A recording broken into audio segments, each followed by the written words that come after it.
হয়ে গেছি আমরা। কোথায় যাচ্ছি? আমার পানুস বাই বাই, টাটা করে দাও সবাইকে। টাটা। তো চলো, আমি আর ছেলে বেরিয়ে পড়েছি, স্কুল যাবো। ছেলে আমি একটা স্কুল যাচ্ছি।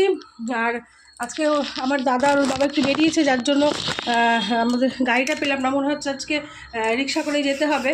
তো আর কিছু করার নেই। একটা মজা হচ্ছে যে কালকে আমার দাদা ওই টোটো করে গেছিল, আর আমরা হেঁটে হেঁটে আসলাম, দেখলাম আমার দাদা এখনো আছে। তারপরে দেখলাম ওই আমার দাদার বন্ধুরা বললো সৌহার্দ্য স্কুলে গিয়ে দাদার সাথে দেখা হচ্ছে, তাই তো? চলো চলো আমরা বেরিয়ে পড়ি, আর দেরি না করে। অনেকটা দেরি হয়ে গেছে, 11টা 11:30 থেকে স্কুল হবে, 11:15 হয়ে গেছে এখানে।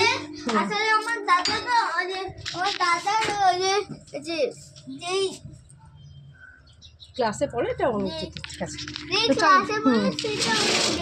আচ্ছা আচ্ছা, দেরি করে আছে এর জন্য তো সব বন্ধ করেছে। কফিটা খাচ্ছি।